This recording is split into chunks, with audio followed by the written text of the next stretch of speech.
This podcast is brought to you by Media 8. Welcome to Off the Cuff with Kel, Conversations from the Frontline, a podcast and live show for survivors and the leaders who support them. I'm your host, Kelly Humphries, a survivor of child sexual abuse, advocate, author, speaker, ambassador, a lover of all things outdoors, with over 15 years of law enforcement experience. Please support me in my mission to break cycles of abuse and trauma. You can help by donating to my Patreon account at patreon.com/Kelly Humphries. Some of the content that you will see tonight may be triggering, so listener discretion is advised. Child sexual abuse, domestic violence, trauma, and some other related themes are likely to be discussed. So, to kick off this show with the wonderful Anna Bowden, I'm so excited. And Anna has a heart connection for her work. So I'm just going to introduce her, guys. She's the CEO of ICMEC, which is the International Centre for Missing and Exploited Children Australia. She has her own story of survival, and she is the epitome of triumph over tragedy. She's impacted change across governments through the world through her social impact strategy, consulting, and she has a deep understanding of governance that's put her way at the top of her game. She's a passionate leader, a mum of 2 babies, and an absolutely inspiring human being. I'm so excited and so blessed to have you here, Anna. Thank you so much. Oh, thanks, Kel. I don't know that the introduction was totally accurate. I would have played it down a bit, but honestly, you're such an inspiration to me. So thank you for having me on. It's a true honor. I'm like proper excited. Guys, just so you know, like the conversations that I've had with Anna over the last week have been mind-blowing and empowering, and ICMEC as an organization in Australia is like, I'm just going to say it, there's even a wonderful lady, Fran, who's sitting in the background helping to run this live show courtesy of ICMEC Australia. So I'm just so grateful for the partnerships, the connections, the people just that continue to show up in this space when you continue to put yourself out there. So I'm just grateful for you, Anna, grateful for ICMEC Australia, and so excited for what we're going to talk about tonight. No, thank you. Thank you so much for having me on. And I should disclose to everyone too that partly Kel and I really kicked it off. She wrote to me and said, would you talk here and would you tell your story? And I was like, I've never done this before, Kel. So you're going to have to kind of hold my hand a bit. I've never really spoken publicly about this, so you're all going to hear it probably for the first time. And you know, my full respect to Kel, as she said, we really kicked it off, and I feel safe telling it with her. So thank you for taking me on this journey. Well, we haven't started yet, but it's going to be a journey we get to take together. So it's really exciting, and you know, very courageous of you and very brave to take that step. So I fully acknowledge that, and I thank you for that courage. So on that note, it is really important for anyone who is listening to feel safe, seen and heard when you are talking about stories that are really tough. So again, we want this to be a safe space. So if you're out there listening, you do have the opportunity to send your chats in. So just please make them as respectful as possible. We'd love to hear your encouraging words as well, just to keep us going, because this is going to be a very powerful conversation. So starting with you, Anna, obviously I am a survivor myself. A lot of people know my story. I was abused from the age of 8 all the way through to 15 by my uncle, who was very close to our family, very loved and respected in our family.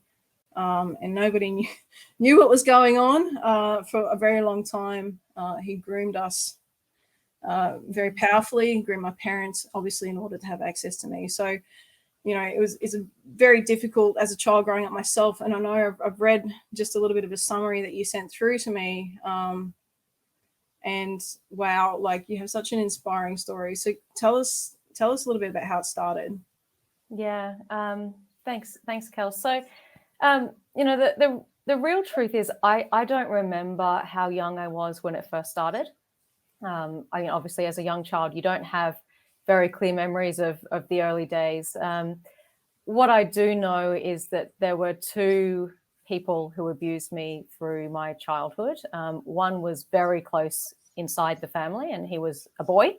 So he was 3 years older than me, and he had, I don't want to go into too much detail about how close he was in the family, but he had access to me at any time that he needed to. And the abuse was on and off. It was, different levels of severity. Sometimes it was pretty bad. Sometimes it wasn't much. Like it was kind of okay, and you kind of handle it as a kid as much as you think at the time that's what you do. And so that went on for years, on and off. And I actually honestly thought that was kind of it. Like that was my story, and it was just something that, I don't know if you grappled with this, but when you experience these things, you do try and downplay it. I think in terms of like, so many worse things have happened to other people. But also that's a survival technique, right? Like you don't really want to face how bad it is. But I had, chronic, all the typical symptoms, chronic anxiety and depression and a whole bunch of chronic illnesses, in fact, throughout my life, and got, shunted into psychologists over the years and never really lasted very long with any of them, because they'd always say to me, like, your behavior is pretty textbook, child sexual assault history. Do you want to talk about that? Like, do you want to go into it? Do you want to, try and figure out what the memory is? I was like, oh, no, it's fine. Like, I know who it is. It's this boy. And, he was very close in the family. And that's cool. Like, let's just keep a lid on that, like, rather not know. And so I kind of thought that was it. And, there was a lot of broader dysfunction in the family that I had to deal with for my entire life. And then like a much bigger event became apparent to me. And here's the weird thing. It only really became apparent 2 years ago. It was almost exactly 2 years ago. And I can remember the moment so vividly. So over the years, I had said to, my parents, in particular, really only my parents, like, why did I have to stay at that guy's house? So this was an older man. He was a family friend of my parents. And as I said, there was a bit of dysfunction. I think there was plenty of partying going on in the family. And, I said, why did I have to stay at his house? And why did I have to sleep in his bed? It felt so wrong and so gross. And I said that kind of on and off over the years. And they were just like, well, I'm sure it was nothing. Like, it's no big deal. And he used to take us out to a lot of activities, like all that grooming stuff that you just mentioned was there. Turns out I'm actually a pretty good ice skater now, because he took me ice skating all the time. And so, classic family friend was sort of doing the babysitting thing. So anyway, I knew that something had happened, but I didn't really have the full memory of it. And I would have been about age, I don't know what the age was. I really don't know, but I think maybe between 6 and 8 or something. And I think I stayed a couple of times, but again, it's foggy. So a couple of years ago, in the absolute pressure cooker that is COVID, like all of our mental health was just awful. I was on the treadmill because we're all locked down, and exercise has always been my coping strategy. And I was on the treadmill and I was listening to this other podcast, totally innocuous, right? Like I was probably nerding out on business strategy or something. And the narrator tells a story about how his younger baby sister was sexually abused by a stranger. So a guy turned up in the front yard and took this little girl into the back of the van. And it was just telling the story. And I was running at full pace because I was pretty ragey. And I fell off the treadmill, like, when your legs, like, they just spin off, and I fell off, I flew off the treadmill, and I just started vomiting. And it was just so clear to me, like, how all these pieces added up, and not just, like, why I stayed in his house and what happened in that house. Like, the images were just like flooding at me in this way that was just awful. Like, it was like I'd been thrown back into it, and I had to relive it. And I was vomiting, and I went into the bathroom and I was like howling. I was absolutely hysterically crying and vomiting, all this kind of stuff. And I had at the time, my daughters were 1 and 3. So this is 2 years ago. And my husband came in, and I'm like sprawled out on the bathroom floor. And he just said to me, like, who died? Like, it's that guttural reaction of like, who died? And, it was the first time I ever had to vocalize it. And I was just frozen for a while. Like, he just held me, and I was just like, I just couldn't say it. So it came out, and I said, there's this guy, and he did these things. And now I remember, like, I was in the bed, and he told me, you don't tell your parents. And and this and that, and you know, let me show you how grown-ups make love, and you know, and that's like, they're the bits I remember. It's not clear, right? And that's been really a blessing in some ways, but it's also been quite difficult to not have very clear, like, okay, this happened and it went this far, but it didn't go that far, right? So I don't know. And I think that's fairly common. So, you know, when it first happened, I was a bit like, this is so weird. Like, why would it come flooding back to me when I'm 37 years old? This doesn't make any sense. Like, and then the most amazing thing, I've got a very, very good friend who's a specialist in child sexual assault psychology, and she called me up like a couple of weeks after I'd had this epiphany. I hadn't said anything to anyone because I just wasn't ready. And she called me up and she was like, Anna, and it was the bravest conversation anyone's ever had with me. She's like, Anna, and excuse my language, tell me to fuck off if I'm going too far. I've booked you into the hospital, to the child sexual assault victims unit.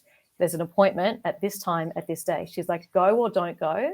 And that's totally your choice, but I've booked you in and I think you need to talk to someone. And it was then that I said, okay, you know, and I've checked with her first. I can say her name's Julie. So I said, Julie, like, this thing happened, and like surely you can tell me this is not real, right? Like, why would I remember it? She's like, Anna, most people do. And she's like, honestly, like, the more traumatic it is, the more likely you are to have blocked it out. Like, of course, like, the brain's doing its thing, right? And of course, and she's like, and often people do kind of discover when they're in that high adrenaline, like running on a treadmill or doing something that's like the cortisol starts to release, and for whatever reason there's a trigger. And for me it was like a podcast, and it all just comes flooding back. And she's like, it's classic, like, it's really classic. And so then she and I she helped me get into the right service and start talking with someone who was very much saying the same thing, like, this is how it goes often.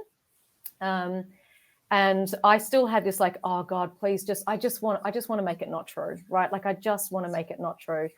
And I didn't have the guts to kind of look him up and see what was going on. But I eventually, like months later, I fessed up to my sister, and she looked him up, and she just basically, she told me a while after, she wasn't sure if I could handle it. She said, the guy's in prison, and he's done this to multiple kids. She's like, I'm so sorry, but like, there's no way we can take this story back anymore. And that was it, right? And that's where we are. Wow, there's so much to unpack in that, but thank you for sharing that. That's, again, that was your first time speaking it out loud, so I wish I could just give you a big hug, because that's just, you know, very courageous. So much has happened in there. Like, did you find in the beginning, obviously, so it was peer-to-peer, there's not a lot of conversation around peer-to-peer child sexual assault, and it's very much not spoken about. But, you know, did you at any point in time, were you able to have a conversation with someone about what was going on with that person? No. So well, that's not true. I think it's been raised quite a lot. And I think there was, like, this is the hard thing, right? And I think this is kind of what you're getting at, is that, like, it was spoken about a lot, but it was also like, there's always, like, not always, but there's often this kind of like, oh, that's just kids being kids, right? Like, that's just kids exploring and developing. And I'm like, no, like, you know, there were times when he would be physically really, really brutal, like tie me into the bed type brutal, right? And it wasn't just kids exploring. It was like, there's no way any child can give consent, right? But it wasn't like it wasn't even a both way pathway, right? Like, it was I'm going to dominate you, and you're going to know that I am going to make your life hell. And, you know, from what I understand too, like, it wasn't just me that he was doing that to. So he had a fairly traumatic childhood himself. But there were other kids that were constantly kind of honestly petrified of him. He was pretty scary. Wow. Thank you again. That's more obviously going deeper and deeper as we have this conversation. And, you know, I think when you're a kid, you're in that situation, you go into those trauma responses of, you know, fight, flight, fear, Fawn. You know, and we often sit there and we blame ourselves almost. I mean, I know for myself that I fawn, like I fell into that fawning pattern because it kept me safe. You know, I know, and what fawn is for anyone who's listening is you basically do what you need to do to stay safe. But in the mind of a child, it almost feels like consent. It feels like you're saying, I'm consenting to this. And there's a lot of guilt in that. And there's a lot of guilt that nobody really talks about because, you know, it's just kind of hidden under that shame blanket. You know, and I don't know if you know that was your experience in those moments. And obviously you're saying you were dominated, so you know there's a lot going on in those small moments and those moments when you're like really thinking like, how do I get out of this? Or you know, what was it for you? Like, what was those small moments were you thinking? Yeah, so I was completely the same. I was fawn. I was absolutely fawn. And you know, I think at my best moments, I give myself a little bit of sympathy, which is not very often. But you know, I look back now and I'm like, oh man, why didn't I fight it? Why didn't I say more? Like, why didn't I just, you know, say I'm out? Like, I'm, you know, do the flight or fight. The truth is, like, what choice do you have when you're a 6-year-old kid, right? Like, if I had gone, like, what was I going to do? Like, go out on the streets as a 6-year-old? Like, I had, like, no one to turn to. And so fawn was actually the safest tactic that I had in my books, right? And that's just what I had to do to survive. And one of the things that you know, I'm trying to convince myself of is that actually it's quite bloody clever, isn't it? Right? Like, if you're a small kid, to be strategizing how to survive as a 6-year-old, to be like, do you know what? I know that this man or boy is going to get fired up if I do something. It's just best if I just keep this as low key as I possibly can. Like, it's not stupid, right? Like, the human brain is actually doing what it needs to do in that moment. It'll mess you up for life, but in that moment, that's true. What we needed.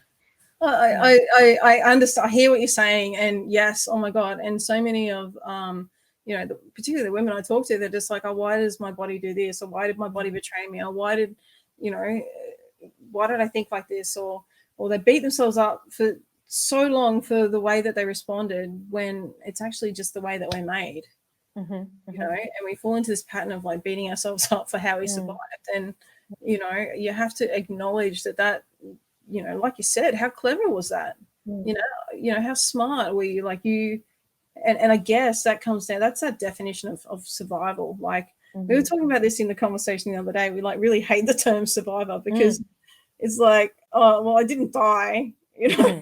But you know, it does feel like life and death in those small moments, those repeated moments. Like, you know, every time the abuse is happening, well, what's going to happen next? Or you know, so you do what you got to do in those small moments, in those every single moments, and those small decisions, but they're massive decisions, you know, really. And you just get through. You just get through. You know. Absolutely. No, you're right. Go ahead. No, I was just going to say, the other thing is that you kind of, you develop other skills, right? Like, oddly, like, I'm really damn good at reading a room now. Like, walk me into a room and I'm like, good guy, bad guy, good guy, bad guy. That person, they're not paying any, but because you have to, right? Like, you have to know when's safe, when's not, when to change the tone in the room, when to shift it, when you need to exit, you know, all that kind of stuff. Like, it's, you know, and that's just one of them. Like, I also can contain a lot of information in my head because I would walk into a room and I would do like the security surveillance, right? Like, you'd be like, this is going to happen, and then at this time, my parents are going to be going out, like the babysitter's coming in, like this is going to be super dangerous. So this is how we're going to lay it out, right? Like, and like it's almost like playing a game in your head. And at the time, it just made perfect sense to me. Like, I never questioned that that's not what every single other kid on the planet was doing with their time. Yeah. And we have to acknowledge, I think, as adults, when we think back to those moments and what we did, and just be like, you know what, I actually did okay. Like, I was really brave. I was really courageous, you know, and just because for me, there was many times I thought, man, you're such a coward, Humphries. Like, fuck, why can't you just fucking tell him to get stuffed, like, piss off? And, you know, like, where's your voice? Like, you're a big tough chick. Like, you can throw hammers and discuses and hurdle barbed wire fences. I'm like, come on, why can't you like yell at him? Why can't you say no? You know, and I would beat the shit out of myself all the time for this like fear I had of like speaking up, you know. And we don't acknowledge, we think of ourselves, let's see if I can get this right. As an adult, we think of ourselves as the children, but we're like kind of referring to ourselves as an adult. Does that make sense? Yeah. Like, we kind of think, oh, I should have done this and I should have done that, but how could you? You're a child. You're a child. Like, and I think forgiveness is, you know, a big word, but I think the most important thing for any survivor is that self-forgiveness, is to recognize it's not your fault. You didn't do the wrong thing. That person is an adult. You are a child trying to make adult decisions about things that you're not meant to make decisions about. Yeah. You know? Yeah, absolutely. And this whole beating yourself up about this stuff. I mean, I don't know. That's I've spent a long time doing that. Yeah. No, and I one of the biggest triggers for me is just feeling really weak, right? Like, just feeling like the victim, like I was just this weak prey, right? And they could just do what they wanted, and I couldn't fight back, and I can't like I hate that, right? Like, I hate that I didn't ever have the opportunity to change that narrative. I'd be curious to hear, I mean, you talked about, obviously, your experience was with your uncle, which is horrific. How much do you think you kept it quiet because you didn't want to bother the rest of the family? Yes. This is big for me. Yes. 100%. And I could talk. We're gonna do another episode on this, people. Sorry, I've taken us off track. Yeah, but like it's just I'm a very oh God, now you got me going. What have you done to me? So no, but this is so true, and we don't realize it, but I really feel like predators have a type, right? And I haven't studied like offender psychology and that sort of stuff, but I really believe, from what I know and from the people that I've spoken to in my circle, that perpetrators of sexual violence have a type, and they prey on those who are I won't say weak, because that's not the right word, but they're kind and they're caring and they're loving and they want to give, right? And I was talking about this with Dr. Sher the other day when we were writing a course, and it was just so powerful. And it comes down to the principle of reciprocity, right? So the perpetrator who's grooming you gives you something. So what do? You obliged. You feel obliged because of who you are and how kind you are to give that person something back, right? And so you do that even as a small child, because it's embedded into your beautiful little heart and your beautiful sweet innocence, and they prey on that and take full advantage of you. And I fucking hate it. It is so wrong, but I noticed that in all these young, beautiful, like innocent children and these wonderful adults that they've become, who share their hearts with me.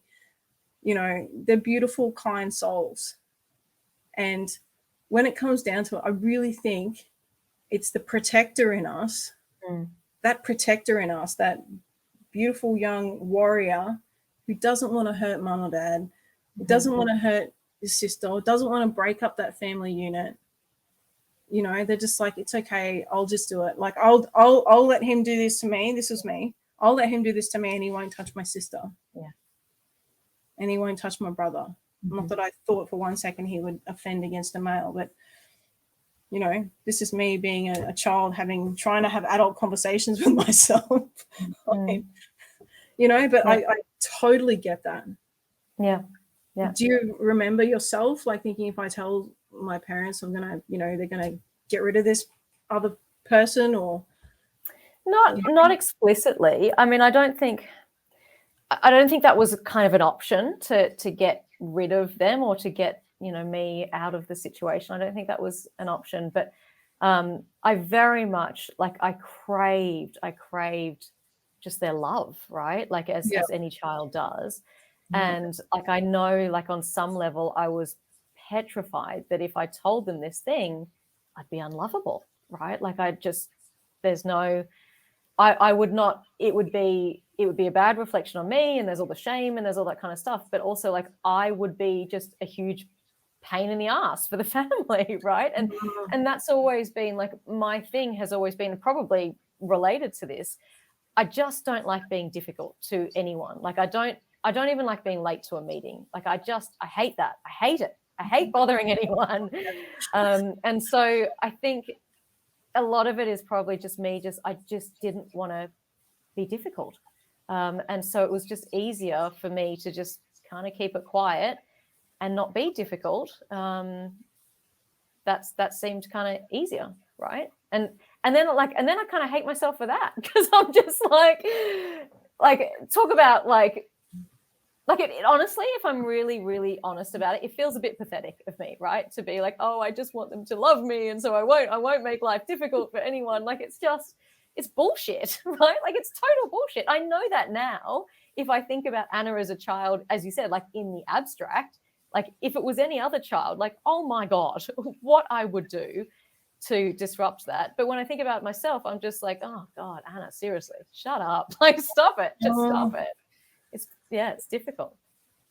Oh, I just think, I mean, how courageous are you in those moments, making those, like, we don't acknowledge it as an adult. We just, like, kind of beat the shit out of ourselves. We have these, like, internal conversations, as you're saying, but flip it. And you just have to, like, I think about my nieces and nephews, and, their beautiful, sweet little innocent faces. And I was like, oh my God, if they had to make that decision, I'd be so proud of them. I'd be so proud of them. Yeah. And I often go back to that, especially if I'm having a really shit day, and I can feel the self-hatred, and I'm like, oh, you know what? Just stop the roller coaster. And I have to interrupt those thoughts, because they're like a steamroller. Yeah. And they just keep coming. But, I acknowledge, like, you've gone through so much stuff, and I'm thinking of, like, all these things, and, as a child, like, I know that how they've shown up in my adult life. Particularly, I don't do well with personal confrontation. Like, I'm a people pleaser. You kind of touched on it before, about, trying not to rock the boat, sort of thing. And, don't like being late for meetings. You're just kind of afraid, just to sort of be seen. And that's, it's easier to kind of hide and then to put yourself out there. I guess that's why we're both sitting here before we started this podcast going, oh my God, we're so nervous. But okay, well, we're all right. We're doing all right. But yeah, like, that whole people pleasing behavior, that's to me, like, I think of that as fawning.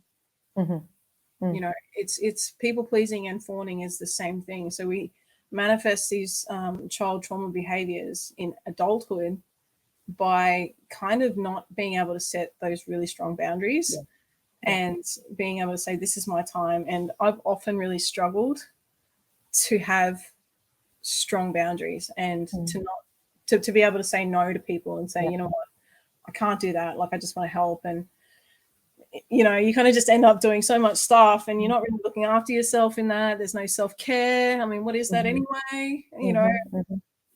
I don't know anything about getting my nails done. Don't own a handbag. What's a facial? I don't know. I got a man bag, all right, not a handbag. But it's got to be, self-care has to be looked at as being able to set those boundaries and being like, you know what, I'm not okay with this. And I've often found myself prior to me doing the work, and really working on my healing, is finding myself in shitty, like, relationships, or in places where I haven't been able to have a conversation and say, hey, this is not fucking working for me. Like, it's not working. I'm not okay with how you do this or this. I couldn't, because I was in that fawning behavior, you know. Mm-hmm. And I really struggle with that. It's still struggle. I can sit here and I can talk down some dude who's got a gun, because obviously everybody knows I'm a police officer, but not at the moment. All right. Disclaimer. But, you know, I can talk down some crazy guy on the street, or, you know, I can be absolutely peeing my pants and still be able to manage the situation in front of me. But like when I have the one-on-one with the person that's closest to me, I can't cope. Mm-hmm. Yeah. You know? Yeah, totally.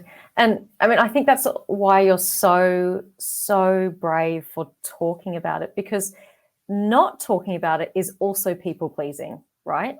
Yeah. So because Yes. you never want to have this conversation with anyone. Like, it's like people talk about the shame, like the shame, it's huge, right? It is enormous. But one of the reasons that, you know, I personally, and I think a lot of people don't talk about it, is because you don't want to make anyone else uncomfortable, right? No. Like, you sit in that room and you tell people, like, you know, when it comes up to it, and you know that they're squirming, right? They're squirming in their seat and they're uncomfortable. And it's like, again, as a people pleaser, you're like, oh, I don't really want to make them uncomfortable. So it's best I just hold it, right? Like I'll take care of this. I won't tell anyone, because I don't want to spread the pain.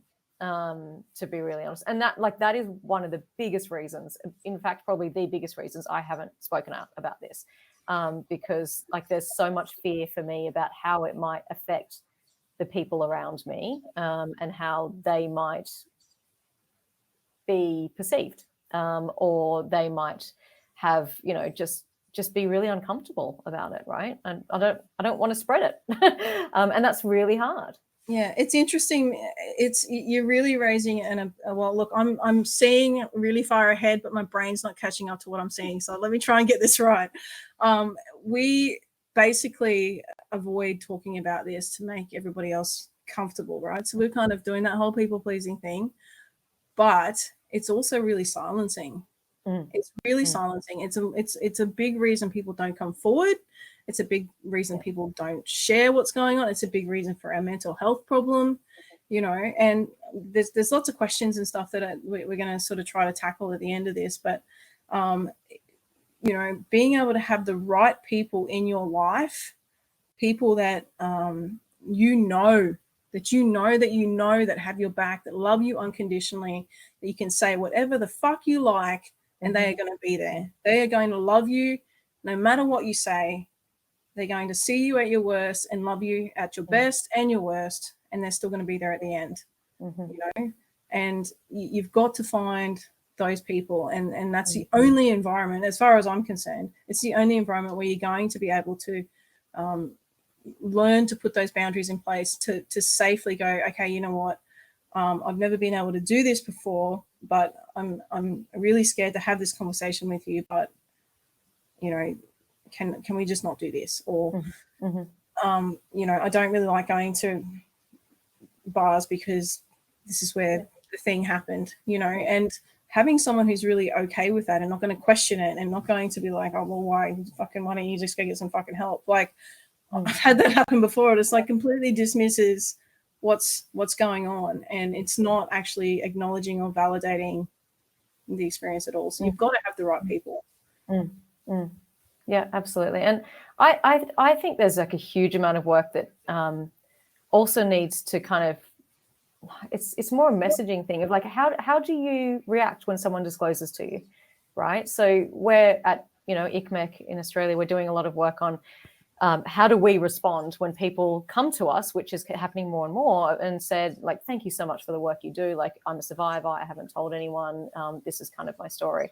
Like, how do we respond adequately? Because I think like the vast majority of society don't know what to do. And to be really frank, and now I'm going to get a little bit ragey, but like there's so much pressure. There's so much pressure on survivors to kind of speak up, right? Like it's, yes, like don't get me wrong, it's good. Like it is very good. And actually I can point you to science that says that like the mental and physical benefits of getting it out is actually quite profound. So it is really good, but it's hard as hell. Like it is so hard.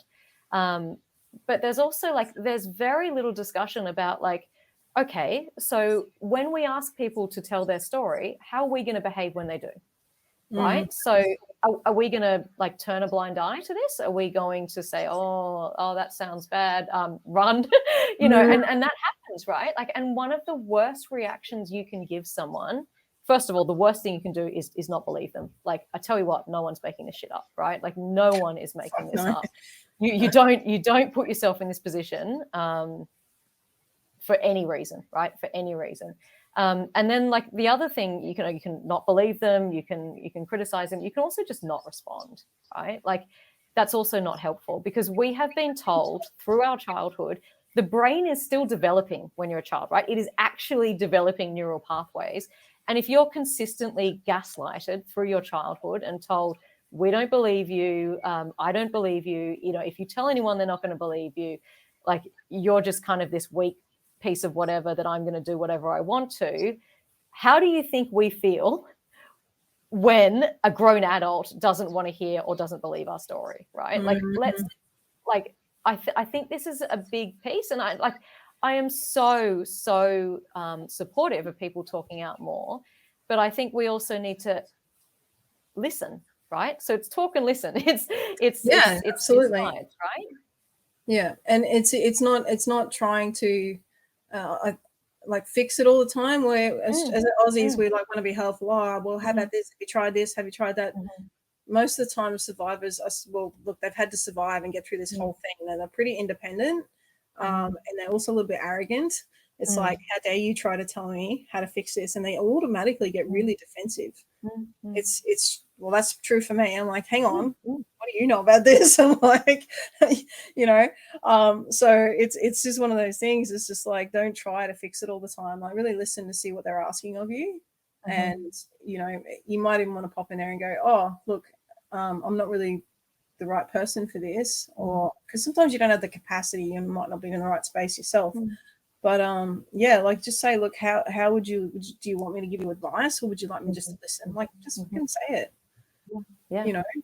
So yeah, but look, it's gosh, there's so much we can talk about.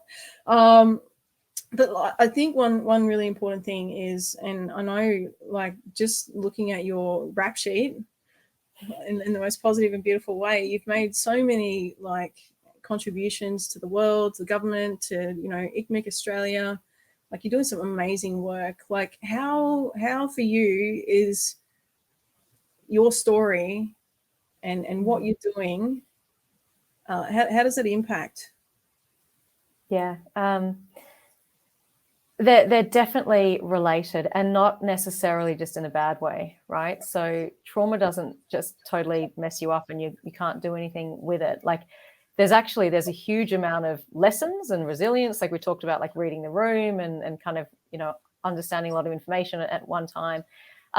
For me, like, for whatever reason, I just fluked the stars, and my survival strategy, the one thing I could control, was work, right? Yeah. So when I was at school, I was working, and I was super nerdy, like, not in a social way, like I had heaps of friends, but I was academic. Like, I liked learning, I was competitive, I liked being in the classes, and that was my focus. I could control it, and I could feel a sense of pride in what I was doing, right? Like, I would work super hard. And I, that paid off. And, I did things like I went to university and did multiple degrees and had like the most amazing experiences through work and all that kind of stuff. But it was a fluke. Like, it was statistically a total fluke. Like, I could have gone in the complete other direction and gone into drugs and alcohol and, a whole bunch of other stuff, which is the most likely outcome. But I just fluked it, and that became the thing that I could control, and I could work really hard at, and I could see like results, like whether it was a score or whatever. And then I just, work-wise, I made a very kind of clever, really, decision early on to be like, I don't care about the money, I don't care about the ego, I don't care about the credit, I don't care about any of that stuff. I just want to do good work. And I did a whole bunch of stuff like internationally and stuff, and just got closer and closer and closer to child protection. And there was obviously a very clear reason for that. And this job for me now feels like it's just like the universe just aligned and opened the doors and said, okay, everything you've learned, you get to do it at the thing that, like, frankly, you're not sleeping anyway, right? So you may as well be throwing your efforts towards this, which is just, I'm just so lucky, so lucky. Yeah, right. So can you tell us a little bit about the work that ICMEC is doing? Yeah, no, I'd love to. So one of the easiest ways to explain it is we talked a lot about how, children don't or can't report this crime, right? And a lot of the kind of content that is shared of child sexual assault online is not reported by children. Often we don't even know who the victim is. We do know that, there are offenders out there and perhaps they're trading it online. So material, images, videos, all that kind of stuff. So ICMEC in Australia was launched a year ago on the back of basically a 20 plus year experience for ICMEC globally. So ICMEC's been globally working all over the world. In Australia, we set up an office a year ago with a focus on online child sexual exploitation and how can we help pick up all those little digital fingerprints, right, that are left by offenders. So, I was abused in a world where it didn't relate to the internet at all. Unfortunately now with the internet and online technology, it's a horrible playground for offenders. Like it's bloody easy to get to someone if you want to. But the flip side of that is that they do often leave digital fingerprints all over the place.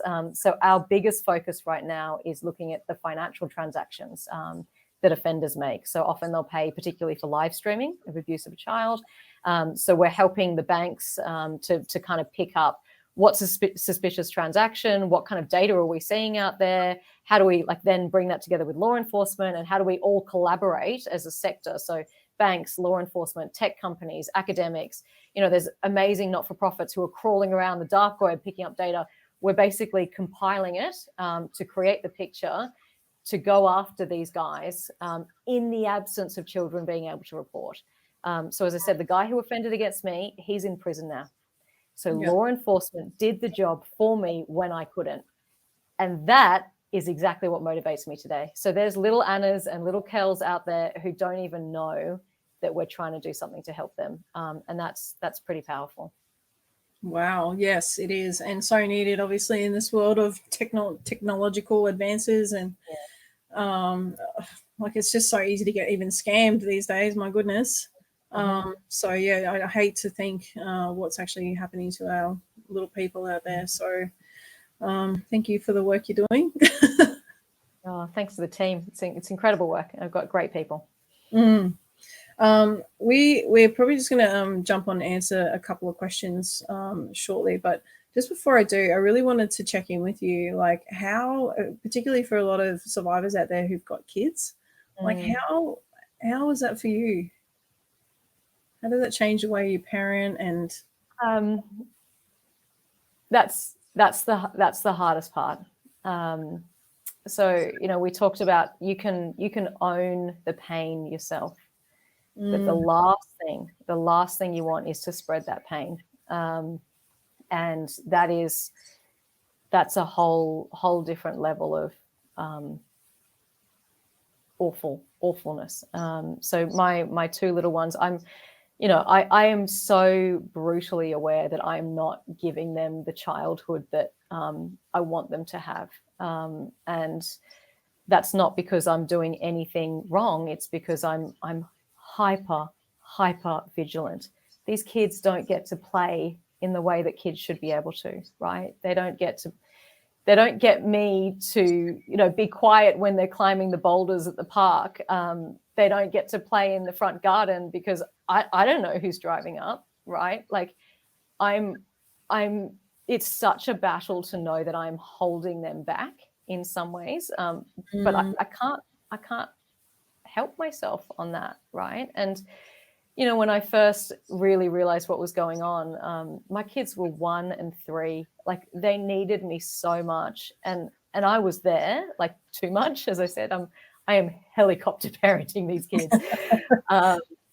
But I was also not really there. Like I was in the most excruciating pain. And I remember one day where it just felt so just too much. And I dropped them both at daycare and I sat in the car and I planned that I was going to go, and I planned it out, and I knew they were going to call me first, the daycare, when I didn't pick them up, because they always call the mum first because we live in that society.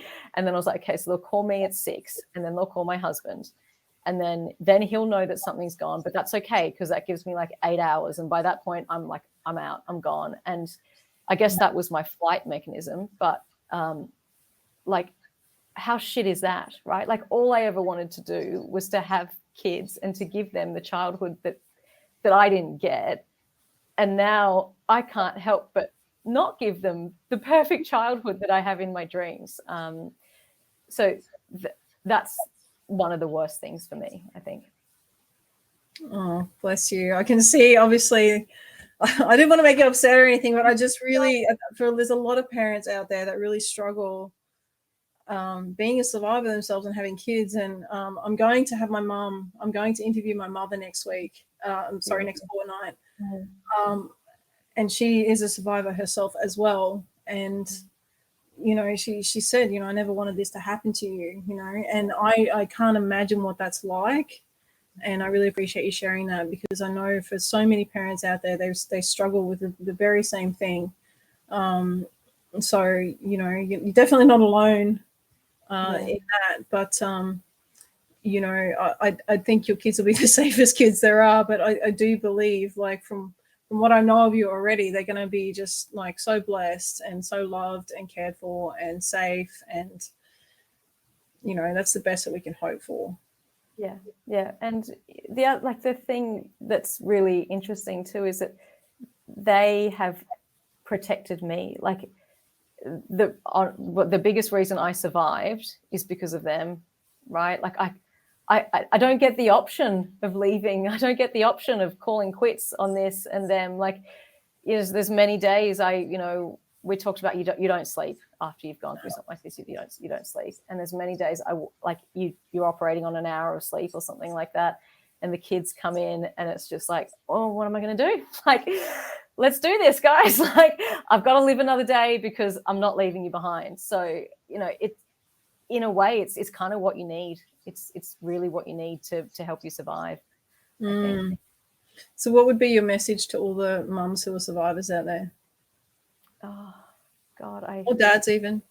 I think, like, it's the words that I would say, but I struggle with hearing myself, which is like, just be kind to yourself, right? Like, the reason you're feeling this pain is most likely because you love the hell out of these kids, right? Like, that's the thing. Like, that's the most important thing. And just be kind to yourself. Like, they're lucky to have you. And again, I say that to other people. It's harder to internalize it, but that's the truth, right? Like, the reason I get so upset about how this might affect them by osmosis is because there's no one that I want harmed less than my kids, right? Like, it's hard. Yeah, and I think it's hard to be kind to yourself when you're so used to beating the hell out of yourself, because it's your internal dialogue, right? I've learned to really try and shut that down. As soon as I can hear myself saying that, I just say to myself, just stop what you're doing, just stop. And then I reaffirm my thinking. I have to do it. But it's constant, and it's until it becomes not constant anymore, right? And it becomes a pattern then of thinking and your mindset. Like, you know, it's train your brain, really. Like, I know it sounds very cliche, but you can do it. You can do it, and you've got to do the work. You've got to do the healing. Yeah. Cool. All right. Well, we will jump into some questions. I know that there's a couple of pinned here. So lovely Scott on LinkedIn has asked, how can we work on our boundaries? So what do we both do for our boundaries? So I'll start with you, Anna. I wish I had a good answer for this one. I'm not great with boundaries, being a people pleaser, to be really honest.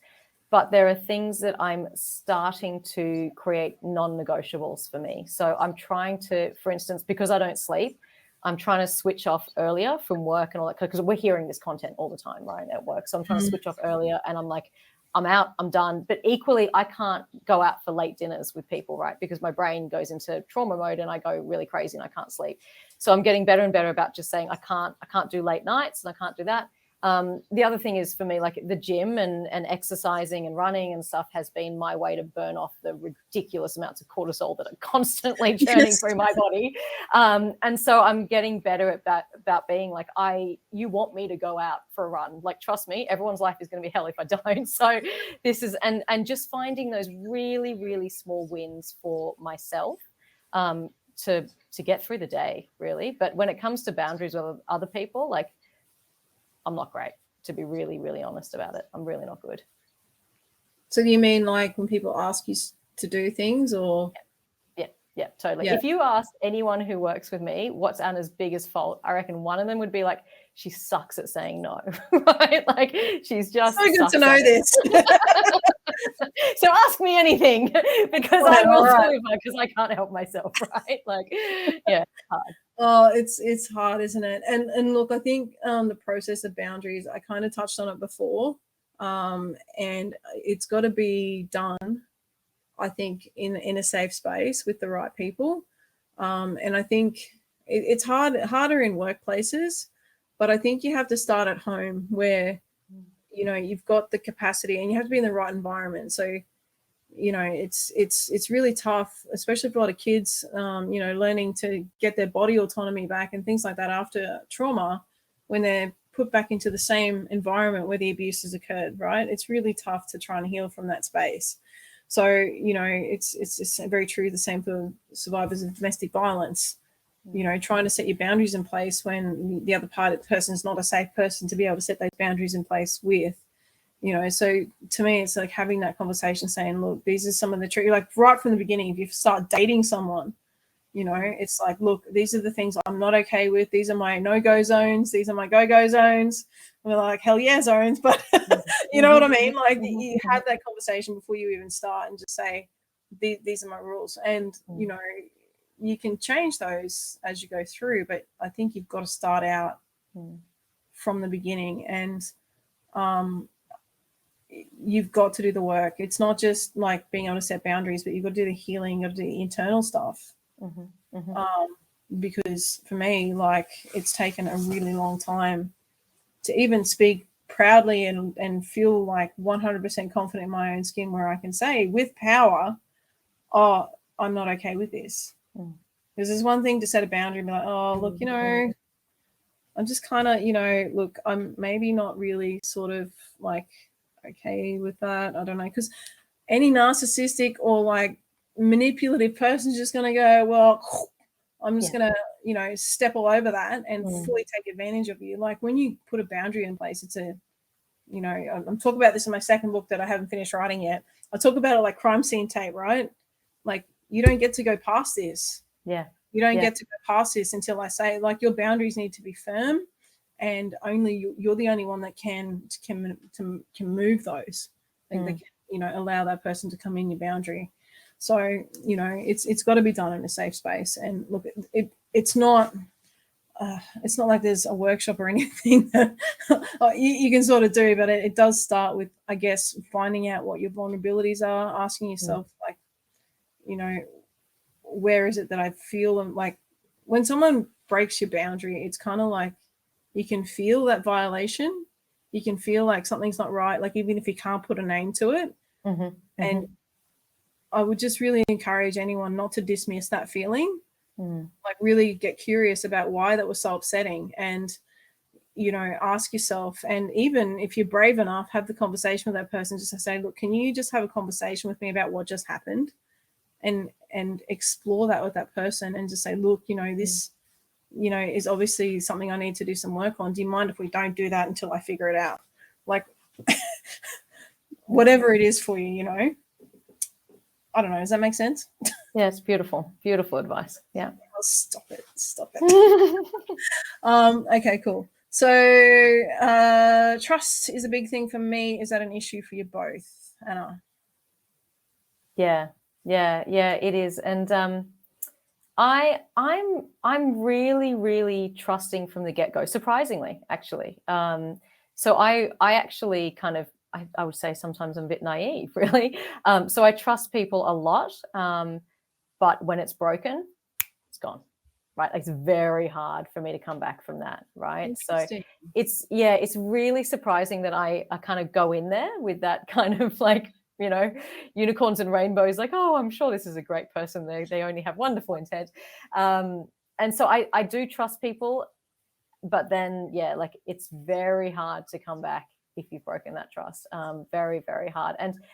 And I think that's quite problematic. Like I actually I'm not great with mistakes, and I'm not great with like just understanding that, like, you know, they probably just messed up. But I'm also like, I lose trust with people for reasons that probably I've over engineered in my head, right? So, and that's part of the shame thing, right? Like, I bet they did this thing because they don't like me, and, you know, they just like, I'm not worthy and I'm like a piece of crap and all this kind of stuff. The reality is, like, often it's just got nothing to do with me, right? Like, you know, you don't need to be so narcissistic. It's not about you, Anna. But yeah, it's just, I guess it's probably a survival thing too, right? Like if you go across that line, like the boundaries are going up. Yeah. I'm very much, I think the police thing is harder for me because I've got these stereotypes. I don't say we don't stereotype, but you kind of have this picture of what people are, and you're very good at trusting your instinct about what a certain person is like. But I'm very much like you. I'm like, yep, whatever. I love you. Come here. I'll do anything for you. I'll give you hugs, whatever, until you burn the bridge. And it doesn't matter what anybody else has said about that person. I'm generally really like, okay, no worries, until they burn the bridge with me, and then that's it. So it has to be that personal trust is broken, not because it's been broken with somebody else. Yeah. So I guess it does manifest in me being overly trusting and not having those boundaries. What boundaries? What are they? Isn't it interesting that we would both like walk into meeting people in relationships just like openly, like, let's go in. This has got to be safe, right? I'm just got to be fine. Let's just give them the benefit of the doubt. Like, it's surprising. Let's say that. We can explore this in another episode. Kel. It's yes, I'm quite intrigued, but I reckon that does deserve another conversation. Okay, what do you think the gift? What do you think is the gift because of what you've both experienced that you are here to share? Well, this can be taken a few different ways, but I think is what is your purpose, and that we're here right now doing this. I think that's what Lizzie's referring to. I'll try if I can get the intent of the question. I mean, it might be a little bit off topic, but I think like the gift for me right now is the work that I get to do, right? Like it's just for years and years and years, I felt like I was the victim. They were coming after me. And now, you know what? Like, I feel like I flipped that narrative. Like the work we're doing, like we're going after them, right? Like we're finding, you know, all of the kind of bits of data and the digital transactions and all this kind of stuff, and we're going after them. And that feels bloody good because I think about like, if I like help one kid be safer, it's worth it. And just, it just makes the whole experience feel less like a complete waste of my life, right? Like it has meaning now. It was for a reason, right? It was for a reason, and I pivoted it, and yes, it happened, and yes, it was shit, but like I've pivoted, and there's a reason now, there's a purpose, and that's nice, right? Like that actually feels really nice. Yeah, I totally get that, and I guess like I've often done these things and gone, why the fuck would I just keep throwing myself on the sword? Like I've shared my story quite a few times, and I'm very grateful that I have the platform to do that now. And that's because of the support of this amazing community. Like it's been wonderful. But I get messages and I'll hear from someone who can validate that or share that experience and say, you know, I had that happen to me too. Thank you for sharing, you know. And it just makes a difference to know that the work is helping, that the work is changing lives, that people are able to put protective strategies in place for their kids now. And you know, I know that my pain has, you know, changed the family's life because their kids are now a lot safer because, you know what I mean? Like, so I will keep doing this. I'll be like old and have false teeth and I'll still be trying to do podcasts. So you know, it is my passion and it is my purpose. So that is my gift to the world, I believe. So, and another question there from Claire is, do you find that shame represents itself in your life? I think it's called imposter syndrome, Claire Bear. Yes. Oh my God, yes. I had this discussion earlier today. Yeah, particularly around men. I wrote a post about this not long ago. I really struggle to present my ideas and my thoughts around particularly strong men, not because they're bad men, because they're amazing men, but I still feel like my voice doesn't matter. And it's definitely not true at all. It's just me talking myself down. So, but yeah, I guess that's how it shows up for me, is I sabotage my own success because of how I continue to, well, I don't want to say that I allow this, my uncle, my perpetrator, who is still alive, but that's okay. He does not have power and control over me. And my story does not have power and control over me, because otherwise I wouldn't be doing this, you know. But there are moments in those small moments when it's hard or I'm tired and I don't feel like I can continue to go. Like, that's when those negative thoughts really kind of wear you down, when you don't feel like you've got the energy to fight them. And that just kind of gets buried, you know, and then it just takes, again, you have to make those brave decisions in the moments, all the moments, every moment. And it's so fatiguing sometimes. You know, that's why you need tribe. That's why you need to connect. That's why you need friends like Anna, and you need friends like you guys who are, like, you know, supporting this, who are there and you know, asking questions and engaging with the content, because it makes us feel like this conversation that us sharing, you know, it matters and it's valuable, and you know, it's helping, because that's what keeps us doing this. It's what keeps us showing up. All right, so we might just go with one more question, and it's from the lovely Mel. Do either of you find people asking how you work in this subject matter, given you were abused yourself? I'm asked more often than I like these days, and the question comes across very judgmental, as though there's something wrong with me for wanting to take my resilience to help others. So you can answer that, Anna. You're right in there. That's an awesome question. And yes, I get asked it all the time. And when I was first considering, you know, taking this job, you know, people who knew my story were like, oh, really? Like, that's going to be pretty uncomfortable, having to hear that content and know all that kind of stuff all the time. And it was, you know, it was a big consideration for me. I was like, oh, is this going to be too much, right? Like, can I handle this? And actually, I spoke to my friend who I mentioned before, who's the specialist in this area. And she said, actually, it can be really helpful for people to feel like they have that sense of purpose I just talked about. And that's what it's been like for me. Like, it has been really lovely to feel like I'm doing something proactively against this kind of stuff now. So that makes it worth it. But there are very, very, very hard days. And it's like this, right? Like, there are days where I've had to read a whole bunch of stories. There was one case of, like, and I'm not going into it anywhere near what, you know, Kel and law enforcement looks at, right? Like, I don't have to see any of that level of detail, but there is a lot of kind of content and pictures. There was one picture of a little girl who was the same age as my 2-year-old who was being sexually abused, and like, it messed me up for weeks. And so it's up and down. And yes, constantly getting questions about, like, how could you do that? And my kind of response is like, someone has to. So, you know, it's like, I think the more people who do this, the better. And for me, it's been really helpful, actually. So it's been quite a good thing. Just if you can give one tip to anyone who's working in the industry, who's like, obviously it's hard. What do you do to look after yourself?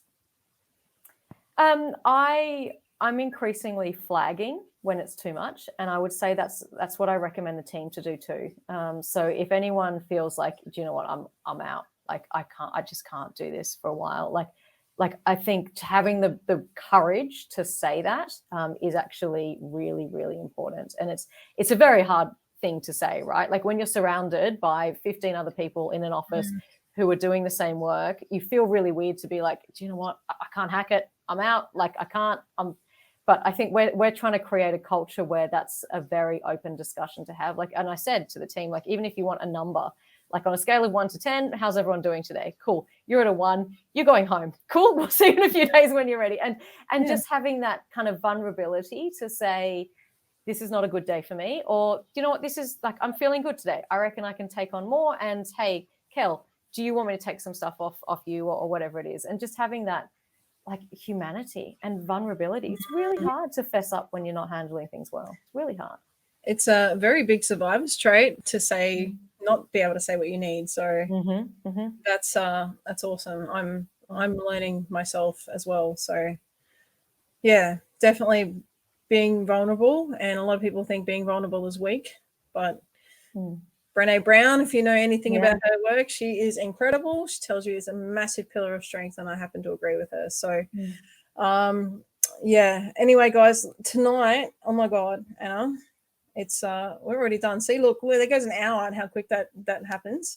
But if you've joined us tonight, I thank you so much for being part of our very first Off the Cuff with Kel. I'm hoping to do this every fortnight live. And then this will be uploaded by Podfire Australia to my website and streamed on all podcasting platforms. So just a couple of things, guys. There will be a Patreon account I'm setting up, so stay tuned for details about that. But again, if any of the content has triggered you guys, you can head to my website. There's a support page with lots of numbers on there. So make sure you reach out. And obviously, if you are struggling with an emergency, call 000 or your local law enforcement agency. But the live show again, ICMEC, thank you to Fran, who's in the background helping us out there. And we will see you guys in a fortnight. Thank you so much for being with us. Thank you. Thanks, everyone. Thank you so much for being part of Off the Cuff with Kel. Breaking cycles of abuse and trauma is not something that can be done alone and requires all of us working together. Your support makes a huge difference. If you've found the content of this podcast valuable, you can support my work through my Patreon account at patreon.com/Kelly Humphries. You can also find me on all major social media platforms. Through my website, kellyhumphries.com, you can contact me for speaking and workshops as well as purchase my first book, Unscathed Beauty. If you found any of the content today distressing, please reach out to appropriate support agencies in your country. For emergencies, contact your local law enforcement agency.